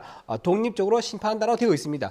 법관들은 이런 것을 철두철미하게 지키는 사람들이기 때문에 이걸 소통한다고 해가지고 외부 유출하는 것은 거의 불가능하다. 다만 누군가가 대법관에서 믿을 수 있는 사람이 이 내용을 전해줬기 때문에 이재명 후보가 저렇게 자신 있게 말했던 거 아니냐 그렇게 추측이 되고요. 그렇다고 하면 다른 재판에 있어서도 그렇게 또 내통이 있었던 거 아니냐 추가적으로 또 의혹도 제기할 수밖에 없는 상황이다 말씀드리고 그렇다고 그러면 왜 이렇게 갑자기 내통한 것을 자백했을까요? 저는 목적이 있다고 생각해요. 대법원의 어떤 판결에 대해서 신뢰를 흔들기 위해서 본인 사안을 사법적인 사안이 아니라 정치적 사안으로 몰고 와서 대법원을 흔들어서 그렇다 그러면 이걸 해결하기 위해서 대법원 증언도 필요하고 비법관의 대법관도 임명도 필요하다. 그러니까 비법조인들의 대법관 임명을 원래 안 한다고 했었지 않습니까? 자정하라고 했었는데 아마도 이재명 후보는 그걸 자중할 생각이 없는 것 같아요. 지금 저런 말을 하는 거 보니까는 아마도 저는 100% 제출하지 않을까. 그렇게 지금 3건 장악에 대한 나름 스케줄을 지금 세우고 있다. 이렇게 보입니다. 그러니까 법조계의 흐름들이 이것을 모두 뒤집기에는 굉장한 시간이 걸릴 수밖에 없는데 9일 만에 뒤집었다는 겁니다.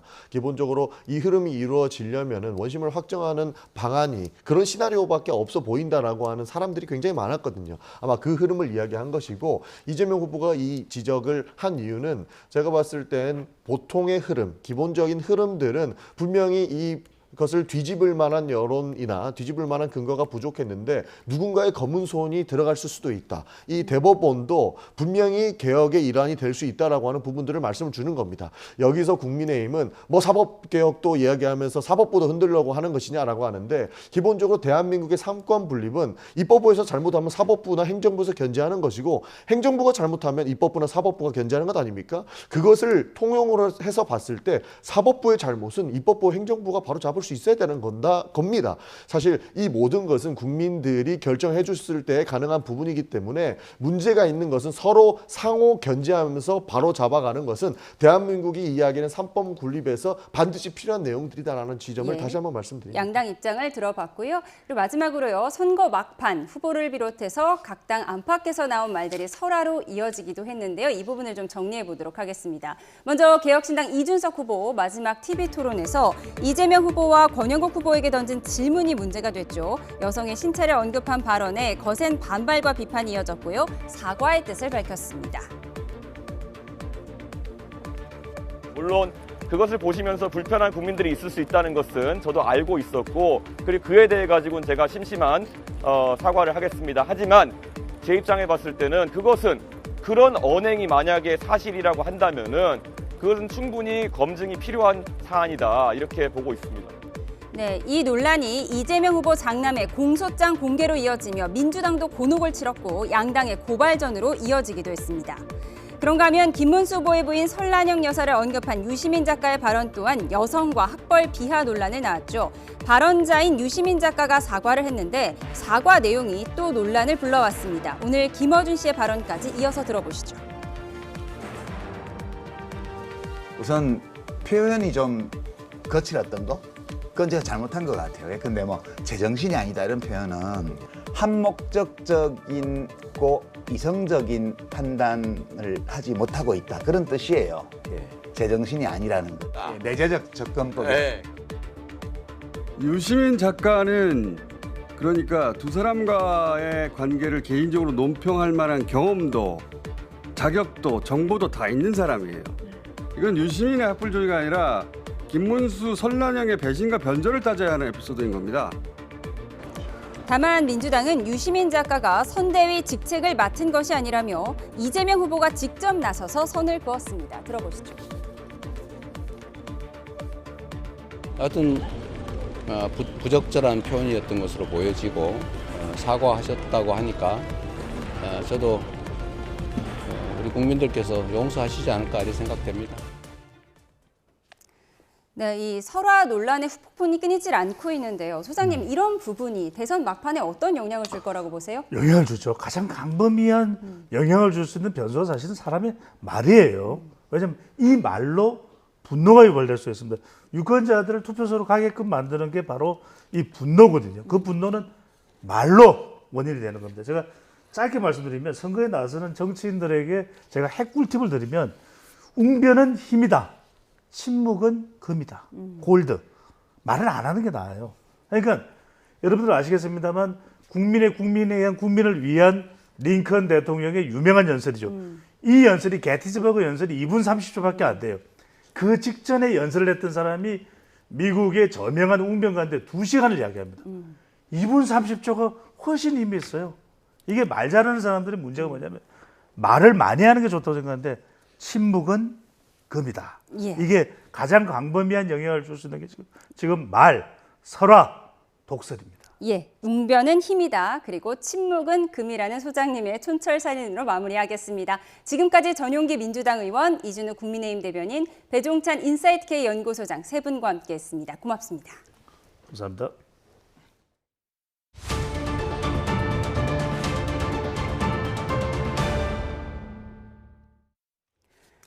네, 조금 전 들어온 속보부터 전해드리겠습니다. 파업 엿새째를 맞은 경남 창원 시내버스 노사가 임금 단체 협상을 타결했다는 속보입니다. 창원시는 창원 시내버스 노사가 임금 3% 인상과 정년을 64살로 기존 63살에서 1년 연장하는 등의 협상안을 타결시켰다고 밝혔습니다. 네, 이에 따라 시내버스 노조는 파업을 철회하고 버스 운행 재개에 돌입하기로 했습니다. 창원 시내버스 노조는 이번 임단협에서 출산 장려금을 지원하는 안에도 합의했습니다. 오늘 아침 출근길에 삼성페이로 계산하려다가 결제가 안 돼서 당황하신 분들도 계실 겁니다. 네트워크 장애로 3시간 반 동안 일부 결제에 오류가 발생하면서 이용자들이 큰 불편을 겪었습니다. 최아영 기자입니다. 편의점에서 이것저것 고르고 삼성페이로 사려고 하니 결제가 먹통입니다. 삼성페이를 사용할 수 없다는 문구도 뜹니다. 아침 7시쯤 오류가 발생하면서 출근길 이용자들이 큰 불편을 겪었습니다. 당황스럽기도 하고 예전에 또 한번 그런 적이 있어가지고 그때도 휴대폰 인터넷 껐다 켜니까 되긴 하더라고요. 아침에 커피를 사려고 카페에 들어갔다가 결제를 못하고 발길을 돌린 손님도 있습니다. 실물카드나 현금 대신 스마트폰에 있는 삼성페이만 이용하는 사람도 많기 때문입니다. 실물카드도 많이 안 들고 다니셔가지고 조금 힘들어 하셨던 것 같아요. 이제 계좌이체 이 정도로 해서 시간이 좀 오래 걸렸죠. 결제 오류는 3시간 반 만인 오전 10시 반쯤에 복구됐습니다. 삼성전자는 일부 카드사와의 네트워크 전용선 문제로 오류가 발생한 것으로 파악하고 있습니다. 또 사용에 불편을 줬다면서 이용자들에게 양해를 구했습니다. 삼성페이는 지난달 16일에도 네트워크 장비의 일시적 문제로 결제 오류가 발생했다가 3분 만에 복구되기도 했습니다. YTN 최아영입니다. 네, 내일 대통령 선거일 국내 주요 택배사들이 모두 휴무에 들어갑니다. 이번에는 쿠팡이 사상 처음으로 주간 로켓 배송을 중단하면서 주요 택배사들이 모두 쉬는 첫 선거가 됐습니다. 오동건 기자가 보도합니다.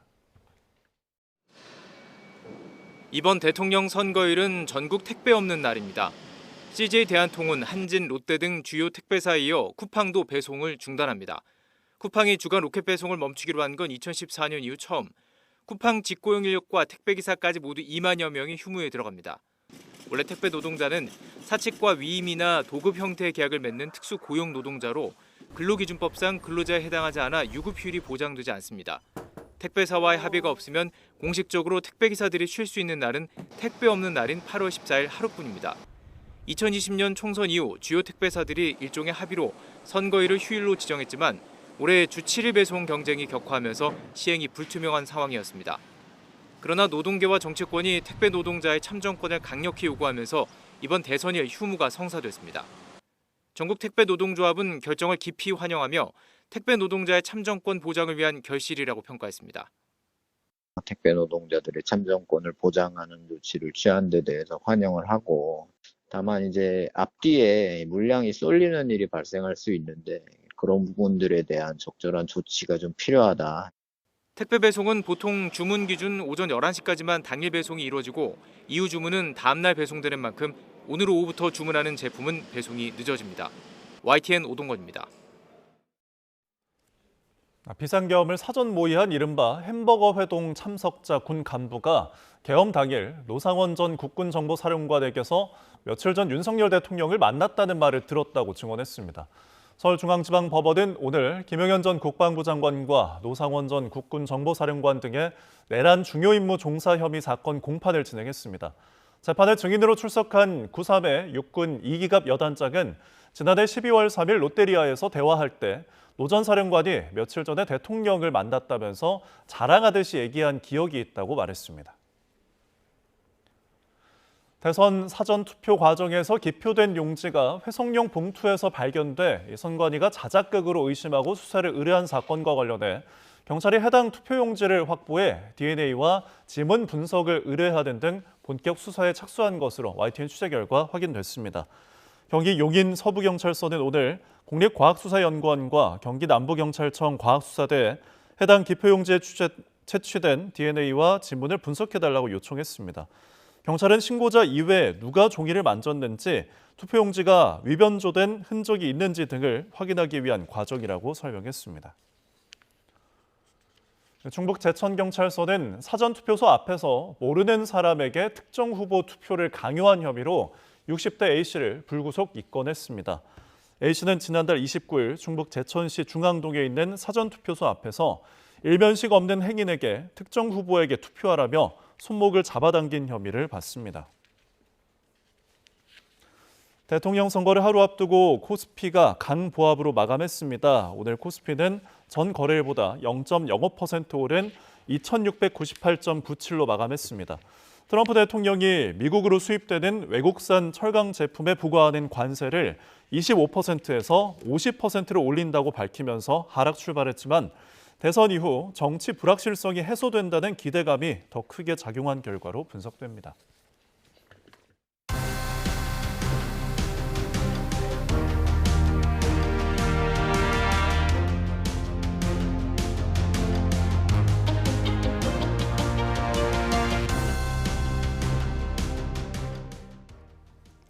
네, 이제 앞으로 7시간쯤 뒤에는 21대 대통령 선거전이 마무리되고 내일 아침부터 우리나라의 미래를 판가름할 역사적인 투표가 시작됩니다. 네, 각 후보들은 마지막 날까지 전국 곳곳을 누비면서 표심 잡기의 총력전을 벌이고 있는데요. 막바지 선거전 상황과 판세, 선거 전망 등을 짚어보겠습니다. 김은건 YTN 해설위원 나와 계십니다. 어서 오십시오. 어서 오세요. 네, 먼저 투표 일정부터 살펴보겠습니다. 내일 아침 6시에 시작해서 저녁 8시까지 이어지는데 투표율은 어느 정도로 예상할 수 있을까요? 네, 우선 지난달 29일과 30일 이틀 동안 이제 사전 투표가 진행이 됐죠. 이때 투표율은 34.74%를 기록했습니다. 지난 20대 대선보다는 조금 낮아졌지만은 지난해 총선보다는 높은 사상 역대 두 번째 높은 수치죠. 지난 대선에선 사전투표가 금요일과 토요일, 즉 하루가 휴일이었지만은 이번에는 이틀 모두 평일에 치러졌습니다. 그래서 직장인들 입장에서 보면 아무래도 사전투표할 수 있는 여건이 지난 대선보다는 좋지 않았다 이렇게 볼 수 있고요. 네. 여기에다 첫날 사전투표 과정에서 선관위 부실 관리 행태가 일부 드러났죠. 그래서 일부 보수 유권자들 중심으로 사전투표를 피하려는 현상이 나왔다는 분석도 나왔습니다. 따라서 이런 그 사전투표를 미룬 유권자들이 내일 투표소를 대거 찾을 경우에는 투표율이 크게 높아질 가능성도 나오고 있고요. 지난 대선과 19대 대선 당시의 투표율이 모두 77% 초반대를 기록했는데 이번에 이를 넘어설지도 관심이라고 할 수 있겠습니다. 네, 그럼 내일 이제 본투표에 나오는 투표율과 합산을 해서 최종 투표율이 나오면은 어느 후보에게 뭐 유리할지 추측할 수가 있을까요? 네, 일단 투표율 자체만 놓고서는 어느 후보에게 유리하다, 불리하다 이렇게 판단하기는 어렵습니다. 예. 역대 대선 선거 투표율 결과를 보면은 정권 교체 요구가 좀 강하거나 또는 박빙의 막판 구도가 전개될 때 투표율이 높아진 경향을 볼 수 있었고요. 특히 지난 19, 20대 대선 결과를 봐도 77%대로 투표율은 비슷했는데 진보 보수 후보로 이제 당락이 엇갈렸죠.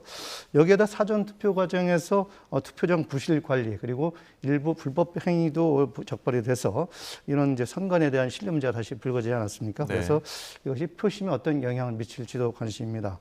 또 전통적으로 투표율이 높으면 젊은 층이 상대적으로 많이 나오는 만큼 진보 성향 후보가 유리하다는 평가가 있었는데 최근에는 젊은 유권자들의 지지 성향이 어느 후보에 편중돼 있다고 이렇게 보기 어렵기 때문에 네. 유불리를 점치기 어렵다 이런 분석도 있습니다. 여론조사 전문가의 말을 잠시 들어보겠습니다. 요즘에 이제 20대 등 젊은 세대는 자기가 진보다 보수다 해서 한쪽으로 완전히 쏠리기보다는 이렇게 다양한 후보들에게 다양한 표심을 나눠주는 다양성이 새로운 이제 키워드라고 할 수가 있겠습니다.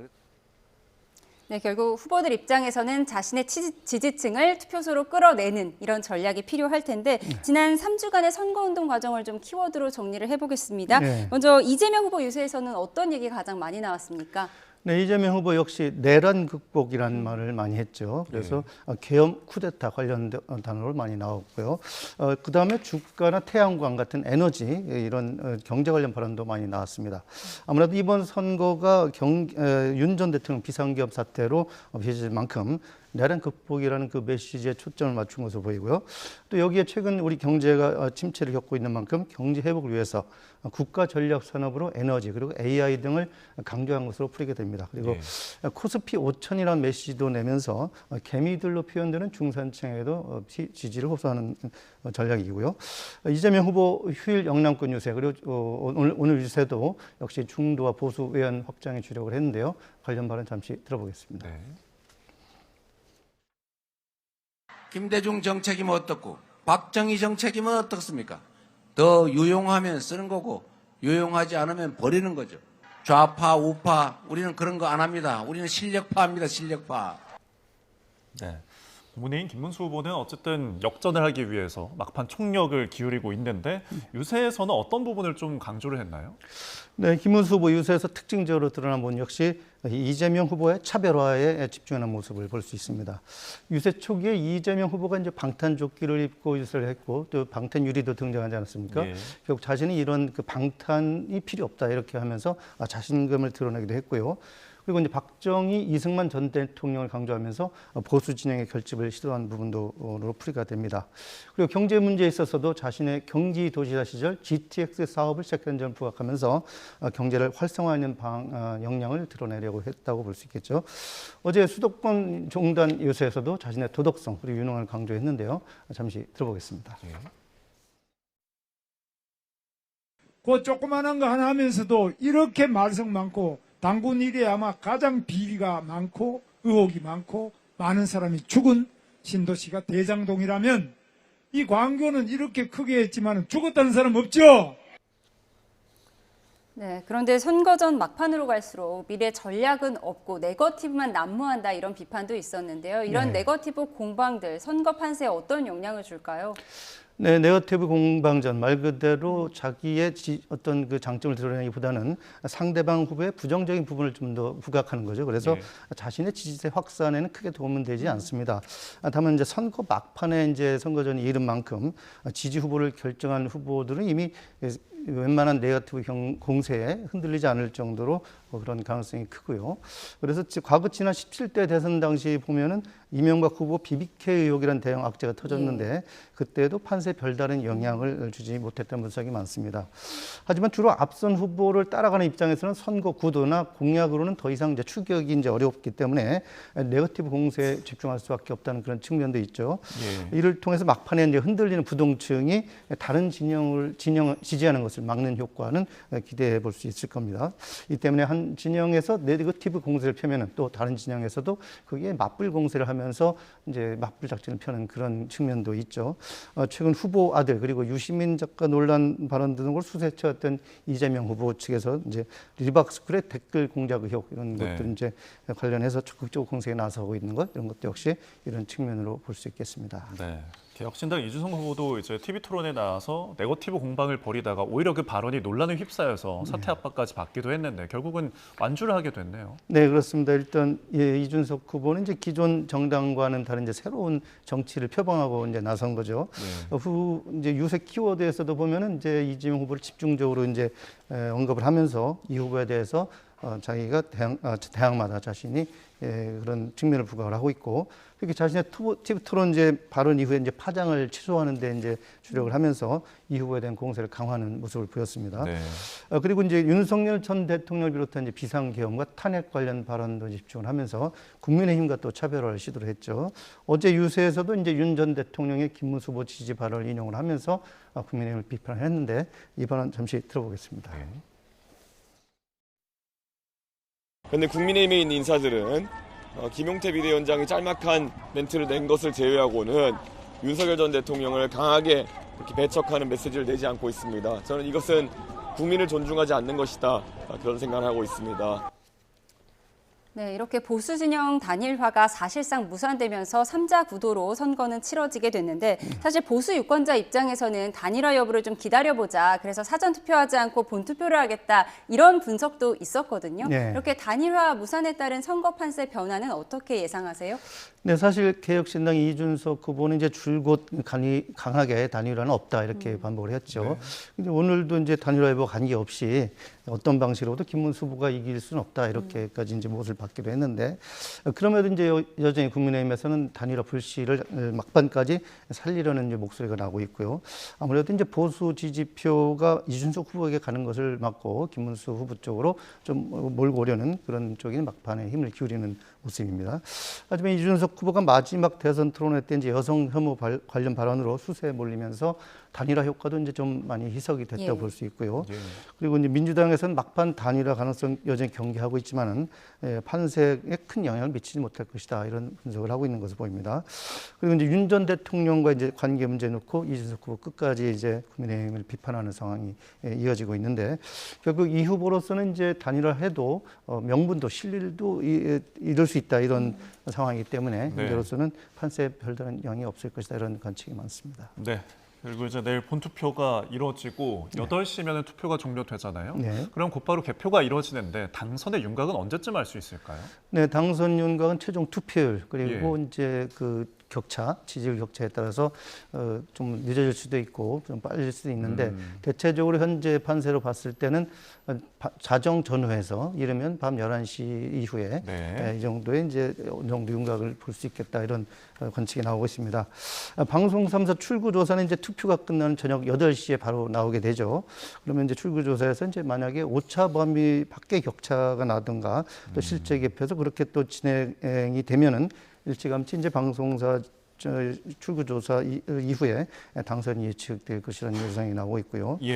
그리고 지난 대선에는 이제 박빙이 대결이 펼쳐지지 않습니까? 새벽까지도 결과가 나오지 않을 가능성도 있습니다. 지난 대선 때는 0.73%포의 이제 초접전 승부였던 만큼 새벽 2시가 지나서야 윤석열 후보의 당선이 유력하다는 이제 판단이 나왔었죠. 반면에 저녁 8시까지 투표가 진행됐던 그 19대 대선의 경우에서는 문재인 후보가 일찌감치 이제 표체를 벌리면서 개표율이 10%가 넘어선 직후에 바로 당선이 확실하다 이런 보도까지 나왔었습니다. 알겠습니다. 내일 이제 투표함을 열어봐야 또 결과를 알 수 있겠네요. 지금까지 김은권 YTN 해설위원과 함께했습니다. 오늘 말씀 고맙습니다. 고맙습니다.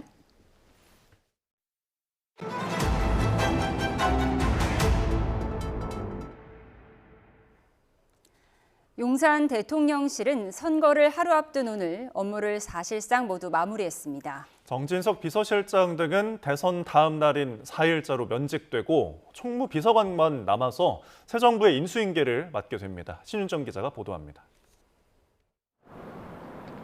지난 4월 4일 윤석열 전 대통령 파면 뒤 조직 정리 작업에 들어간 용산 대통령실이 대선 하루 전 업무를 마감하고 윤석열 정부 대통령실은 역사 속으로 사라지게 됐습니다. 정진석 비서실장과 신원식 국가안보실장 등이 마지막으로 출근해 인수인계를 점검하며 남은 결제 등을 마쳤습니다. 대선일은 임시공휴일로 출근하지 않는 만큼 참모진 대부분은 대선 전날 출입증을 반납하고 용산을 떠났습니다. 이들은 3일자로 사표가 수리돼 4일 0시부터 면직 처리될 예정입니다. 앞서 성태훈 정책실장과 홍철호 정무수석 등은 지난달 말 이주호 대통령 권한대행에게 일괄 사표를 제출하고 이미 용산을 떠난 상황입니다. 정무직 공무원들도 당 사무처나 선대위, 국회의원실 등으로 자리를 옮겼고 일반직 공무원들도 대부분 부처로 복귀했습니다. 새 대통령이 인수위 없이 곧바로 업무를 시작해야 하는 만큼 별도의 대면 인수인계는 사실상 어렵기 때문입니다. 이에 따라 대통령실 살림을 담당해온 총무비서관만 남아 새 정부에 열쇠를 넘길 예정입니다. 윤재순 총무비서관은 각 비서관실에서 제출받은 인수인계서를 전달하고 새 정부의 대통령실 안내 역할을 맡게 됩니다. 국가안보실도 새 정부 출범 초기 국가안보 공백이 있어서는 안 되는 만큼 실무 직원들은 다음 정부 인사들로 교체되기까지 자리를 지킬 예정입니다. YTN 신윤정입니다. 선거 하루 전날인 오늘 곳곳에 비가 내리며 더위가 잠시 쉬어갔습니다. 현재 중부지방의 비는 잦아들었지만 여전히 남부지방과 제주도는 비가 이어지고 있습니다. 다행히 내일 아침이면 비가 잦아들어서 투표가 본격화되는 낮 동안에는 비로 인한 큰 불편함은 없겠습니다. 다만 내일 북쪽에서 추가로 비구름이 들어오면서 오전부터 저녁 사이 중북부를 중심으로 약한 비가 내리겠습니다. 이 지역에 계신 분들은 투표소로 향하는 길에 작은 우산 하나 챙기셔야겠는데요. 예상되는 강수량은 남부와 제주도에 5에서 20mm, 중북부는 5에서 10mm가 되겠습니다. 내일 남해안과 강원 산간 지역은 바람이 강해서 시설물 관리에 유의해 주셔야겠고요. 낮 동안 전국적으로 자외선이 강하고 오존도 짙은 만큼 자외선 차단과 호흡기 건강도 챙겨주시기 바랍니다. 내일 아침 기온 보시면 서울 17도, 대구는 16도에서 출발하겠고요. 낮 기온은 서울이 25도, 대구 27도로 오늘보다 2에서 5도가량 높겠습니다. 목요일부터 다시 예년 기온을 웃돌겠고요. 남은 한 주간 대체로 맑은 날씨가 이어질 전망입니다. 날씨였습니다. 월요일에 보내드린 뉴스온 마치겠습니다. 함께해 주신 여러분 고맙습니다.